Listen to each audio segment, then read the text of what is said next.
Entropy science का एक बहुत इंटरेस्टिंग टॉपिक है। तो आज हम इसको समझने की कोशिश करेंगे। थर्मोडायनेमिक्स के दो लॉज हैं।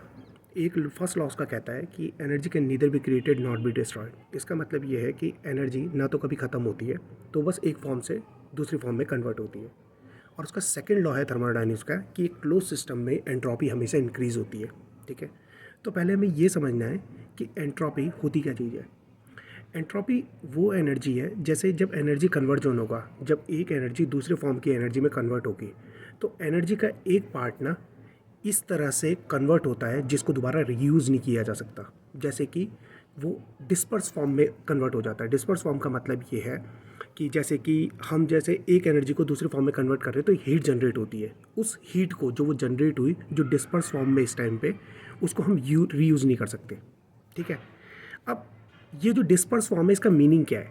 ठीक है, तो हमें ये समझ में आता है कि जब ना एनर्जी ना एक कॉम्पैक्ट फॉर्म में होती है, कॉन्सेंट्रेटेड फॉर्म में होती है, तो उसको ना यूज़ किया जा सकता है। लेकिन जैसे ही वो कॉम्पैक्ट फॉर्म से डिस्पर्स फॉर्म में आती है, तो उसका एक छोटा पार्ट ही यूज़ होता है, बाकी फॉर्म हम यूज़ नहीं कर सकते। ठीक है, अब हम जैसे देखते हैं कि हमारी धरती पे बहुत सारे जीव हैं। ठीक है, और बहुत सारे एनर्जी के प्रोसेस चलते जा रहे हैं। ठीक है, हम जो जी रहे हैं ये भी एक एनर्जी का पार्ट है। राइट, आप चल रहे हो, घूम रहे हो, खा रहे हो, पी रहे हो, सब चीज़ में एनर्जी लग रही है। ठीक है, अब मेन चीज़ ये है, हमें एनर्जी कहाँ से मिल रही है। हमें एनर्जी मिल रही है हमारे सराउंडिंग से। राइट, कि पेड़ पौधे, जीव जंतु जो हम खाते हैं, उन सब से हमें एनर्जी मिल रही है। लेकिन जो हमारे अराउंड जो सराउंडिंग है पूरी की पूरी, इसको एनर्जी कहाँ से मिल रही है। ठीक है, इसको एनर्जी हमें पता है कि सन से मिल रही है। ठीक है, अब हम ये बोलते हैं कि अर्थ अगर एक क्लोज सिस्टम है, अगर हम अर्थ को एक क्लोज सिस्टम मानते हैं, ठीक है, तो सेकेंड लॉ ऑफ थर्मोडाइनमिक्स बोलता है कि एंट्रोपी हमेशा इंक्रीज होगी एक क्लोज सिस्टम में।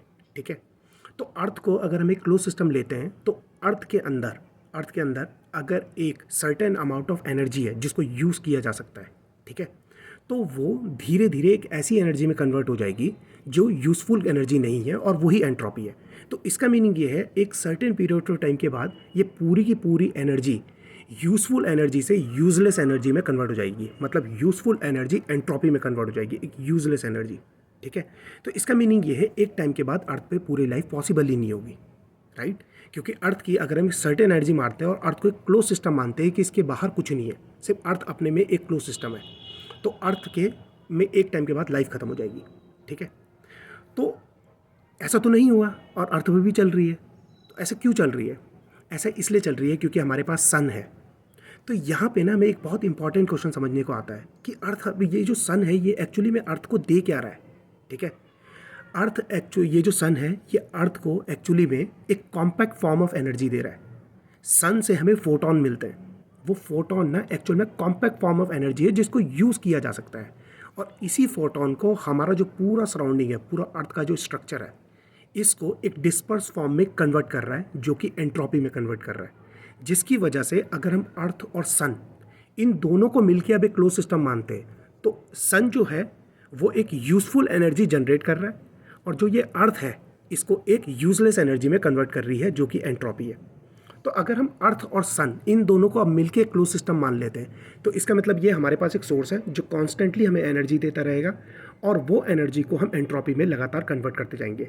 इसका मतलब ये है, इस क्लोज सिस्टम की भी एनर्जी बढ़ती ही जाएगी। ठीक है, अब यहाँ पर क्वेश्चन ये आता है कि सन अगर सोर्स है, तो सन का सोर्स भी तो एंड होना चाहिए कहीं ना कहीं पे।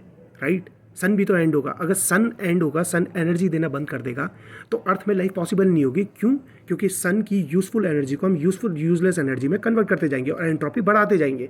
मतलब कि जो हीट डिसिपेशन है वो बढ़ता जाएगा। ठीक है, तो गर्मी बढ़ती जाएगी जिसका कोई यूज़ नहीं होगा। ठीक है, लेकिन ऐसा भी नहीं होता। इसका मीनिंग क्या है? इसका मीनिंग ये है, एक क्लोज सिस्टम अगर हमें मानना है तो हमें यूनिवर्स को मानना पड़ेगा। हम सिर्फ अपनी गैलेक्सी, अपने सोलर सिस्टम या अपनी अर्थ को एक क्लोज सिस्टम नहीं बोल सकते, क्योंकि सन का जो एनर्जी सोर्स है वो यूनिवर्स है। ठीक है, तो हम अब पूरे यूनिवर्स को एक क्लोज सिस्टम मानते हैं। ठीक है, अब हम पूरे यूनिवर्स को क्लोज सिस्टम मान रहे हैं। सन हमारा सोर्स बन गया और सन का सोर्स यूनिवर्स बन गया। ठीक है, तो यूनिवर्स को एनर्जी कहाँ से मिली? अब क्वेश्चन ये वाला आ गया। यूनिवर्स को एनर्जी मिली बिग बैंग से। ठीक है, अब बिग बैंग क्या था, यहाँ पर हमें एक बहुत इंपॉर्टेंट पॉइंट के बारे में पता लगता है। बिग बैंग जब हुआ था, तो ये पूरी की पूरी एनर्जी एक कॉम्पैक्ट फॉर्म में थी, एक यूज़फुल एनर्जी की फॉर्म में थी, मतलब इंटायर एनर्जी। और बैंग हुआ, और बैंग होने के साथ ये पूरी एनर्जी एक डिस्पर्स फॉर्म में आ गई, और डिस्पर्स फॉर्म में आके और ये एक यूजलेस एनर्जी में कन्वर्ट हो गई।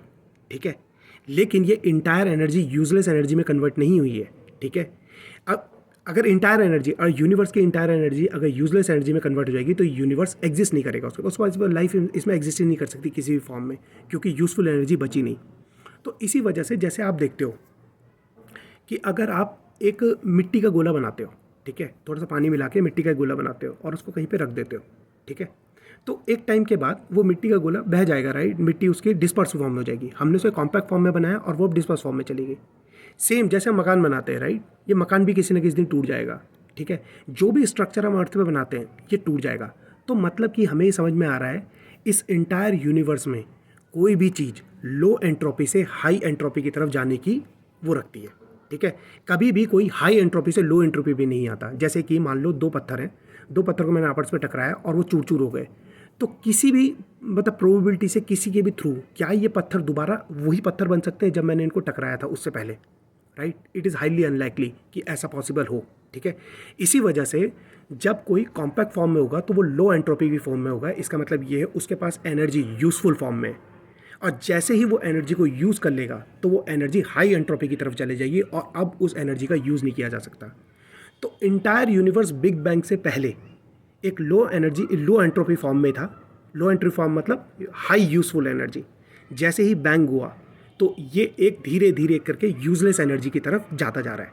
ठीक है, और हम एंट्रोपी बढ़ाते जा रहे हैं इंटायर सिस्टम की, क्योंकि हमारा इंटायर क्लोज सिस्टम इस टाइम पे यूनिवर्स को मेजर कर रहे हैं। तो हमारा एंड कैसे होगा? हमारा एंड उस दिन होगा जिस दिन हमारे पास यूज़फुल एनर्जी पूरी ख़त्म हो चुकी होगी और यूनिवर्स के अंदर केवल एनर्जी एंट्रोपी की फॉर्म में होगी, एक एब्सोल्यूट एंट्रोपी की फॉर्म में, मतलब कि जिस एनर्जी को कोई यूज़ नहीं कर सकता। अब यहाँ पर ना एक और इम्पॉर्टेंट एस्पेक्ट हमें समझ में आता है, क्या ये एंट्रोपी ही टाइम की डेफिनेशन है? क्योंकि जैसे हम टाइम को देखते हैं, राइट, टाइम हमेशा एक ही डायरेक्शन में, टाइम फ्यूचर की तरफ मूव करता है, राइट। टाइम को हम मतलब पास्ट में नहीं जा सकते।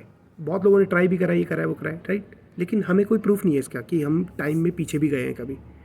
तो एंट्रोपी के प्रिंसिपल की वजह से ही हमें ये भी समझ में आता है कि टाइम ना एक ही डायरेक्शन में होगा। टाइम का जो पॉइंटर है वो हमेशा फ्यूचर को ही पॉइंट करेगा, क्योंकि टाइम एक्चुअल में एंट्रोपी का ही मेजरमेंट है, एक लो एंट्रोपी से हाई एंट्रोपी में जाना। क्योंकि इंटायर यूनिवर्स ही लो एंट्रोपी से हाई एंट्रोपी की तरफ जा रहा है, तो ये टाइम का ही मेजरमेंट है, ये एक्चुअल में टाइम ही है। तो एंट्रोपी से हमें बहुत कुछ सीखने को मिलता है। इसमें आपके क्या व्यू हैं, आप बता सकते हैं। Thank you.